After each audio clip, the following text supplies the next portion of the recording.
ఇండియాలోనే #1 varicose veins hospital Avis vascular centre.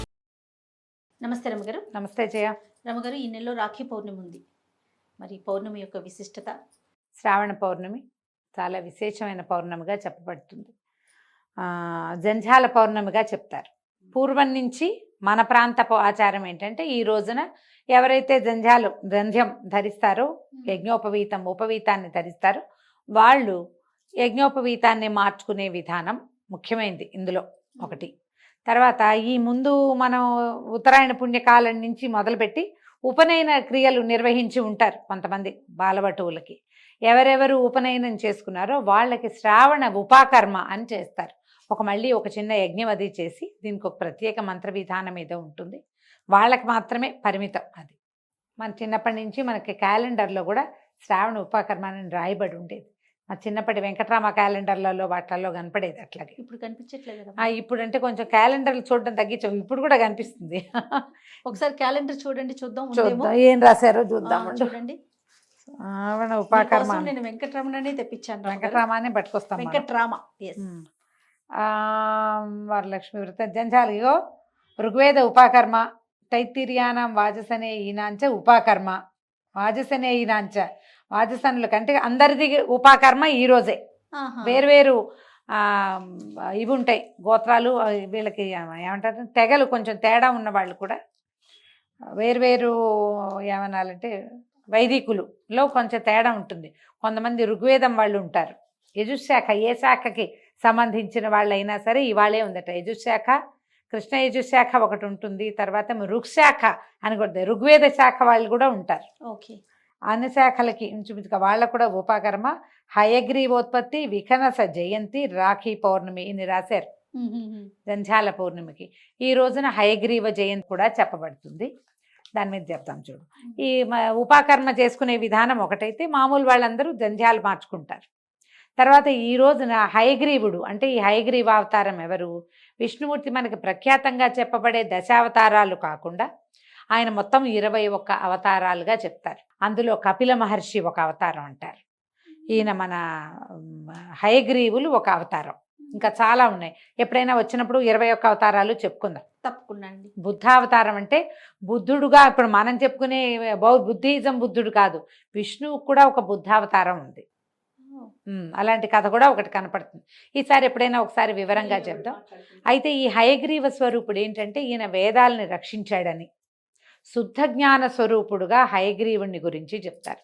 అసలు ఆయన శ్లోకమే జ్ఞానానందమయం దేవం నిర్మల స్ఫటికాకృతిం ఆధారం సర్వ విద్యానాం హయగ్రీవం ఉపాస్మహే అని చెప్తారు.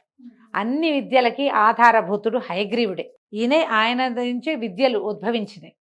ఈ రోజున ఈ హయగ్రీవోత్పత్తి రోజున ఎక్కడైనా దేవాలయాల్లో కానీ మన ఇళ్లల్లో కానీ హయగ్రీవ హోమం చేసుకోవచ్చు. హయగ్రీవ ఆరాధన పిల్లల్లో విద్యాభివృద్ధిని పెంచుతుంది, విద్యాభివృద్ధి కలిగిస్తుంది.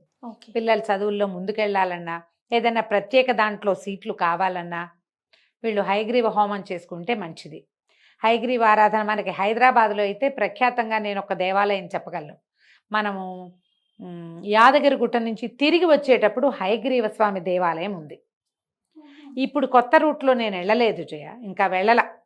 కానీ ఇదివరకు మనం వెళ్ళేవాళ్ళం, ఒకవైపు నుంచి వెళ్ళి రెండో వైపు నుంచి తిరిగి వచ్చేవాళ్ళం. కొండకి ఇటెక్కి అటు దిగేవాళ్ళం. ఆ దిగేదారిలో ఉంది. మీరు హైదరాబాద్లో హయగ్రీవ దేవాలయము అని సెర్చ్ చేసి చూడండి. అక్కడ ప్రతి పౌర్ణమికి హయగ్రీవ స్వామి తాలూకు హోమం చేస్తారు. ఈ ప్రత్యేక దినం రోజున మన ఇళ్లలో కానీ మన చుట్టుపక్కల దేవాలయాల్లో ఎక్కడైనా కుదిరినా, ఏదైనా వేద పాఠశాలలో చేసిన హయగ్రీవ హోమంలో కనుక పాల్గొంటే పిల్లలకి విద్యాభివృద్ధి కలుగుతుంది. మీరే ఏదైనా కొత్తగా చదువుకోదలుచుకున్నారు, ఇంకా ఫర్దర్ స్టడీస్, జీవితంలో ఇంకా ముందుకెళ్ళాలి, తప్పనిసరిగా ఈ హోమాన్ని చేయొచ్చు. తిరుమలలో కూడా మనకి హయగ్రీవ స్వామి కనపడతారు. ఎక్కడ కనిపిస్తారంటే వరాహస్వామి ఆలయం ఉందా? వరాహస్వామి ఆలయం ఉంది కదా, స్వామి పుష్కరిణి వరాహస్వామి ఆలయము. వరాహస్వామి ఆలయం నుంచి మనం స్వామివారి దేవాలయం వైపు కనుక మాడవీధిలో కొంచెం ముందుకెళ్తే ఎడం చేతి పన్ని మెట్లుండి జనం అంతా కూర్చున్నట్టు కనిపిస్తారా?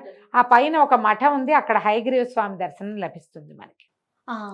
ఆయనకి ఇట్లా పర్పెండిక్యులర్ గా ఐమూలగా ఉన్నట్టు ఉంటుంది.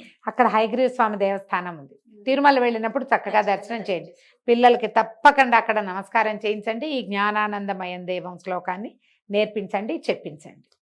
అయితే ఇప్పుడు ఇవన్నీ కూడా మనం ఏంటి పూర్వం నుంచి మన దగ్గర వస్తున్నటువంటి ఆరాధన విశేషాలు. విఖనస మహాముని చెప్తున్నారు కదా, విఖనస జన్మదినం కూడా ఇదే. ఈయనెవరు? వైఖానస ఆగమాన్ని రాసిన ఆయన. వైఖానసము మనం చెప్పుకుంటాక దేవాలయంలో వైఖానస ఆగమాలు అని చెప్తాం కదా, ఆ వైఖానస ఆగమాన్ని రచించినటువంటి ఋషి ఈ రోజున జన్మించారు. వారి వారి విధానాల ప్రకారం వారు పూజించుకుంటారు. మనం ఇవి చేసుకోవచ్చు. దీంతో పాటు ఇప్పుడు మనం ప్రఖ్యాతంగా చేస్తున్నది ఏమిటి? రాఖీ కట్టడం. అన్నదమ్ములు అక్క చెల్లెళ్ళు ఒకళ్ళనొకళ్ళు గౌరవించుకోవటం. అన్నదమ్ముల దీర్ఘాయువు కోసం ఆడపిల్లల తాలూకు సౌభాగ్యాల కోసం అన్నదమ్ములు ఒకరినొకరు గౌరవించుకుని సంభావించుకునే రోజుగా నార్త్ ఇండియా అంతా విశేషంగా చేసేవాళ్ళు. మనం కూడా ఇప్పుడు మొదలుపెట్టాం. ఇదేంటంటే ఈ రక్ష గనక మనకి సోదరి కట్టుకుంటే మామూలుగా బావమరుదులు బతకగొడతారు, ఇలాంటి మాటలు వింటుంటాం మనం. అక్క చెల్లెళ్ళకి వాళ్ళ అన్నదమ్ములు ఎప్పటికీ బాగుండాలనే ఉంటుంది. వాళ్ళు కట్టిన రక్షతోటి వాళ్ళకి చాలా రకాల జయం కలుగుతుందని నమ్ముతారు.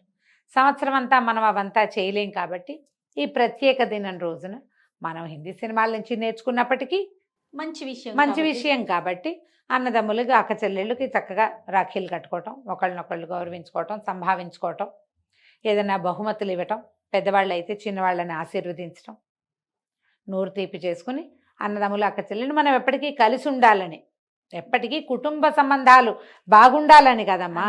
అంతేగా దూరాన ఉన్న అన్నదమ్ములకి వీటిలలో పంపించటము, ఏమంటారు మన కొరియర్లోనో పోస్ట్లోనో పంపించటము, వాళ్ళు వీళ్ళకి బహుమతులు గూగుల్ పేలోనో ఫోన్పేలోనో పంపించేసేయటము, గిఫ్ట్లు. మనకి ఇంకా మంచి అవకాశం వచ్చింది కదా జయ. ఇదివరకు ఏదో మాటలతో చెప్పుకునేవాళ్ళం, ఇప్పుడు అన్నీ ఈజీగా ఫోన్లో పడేస్తే వెళ్ళిపోతాయి.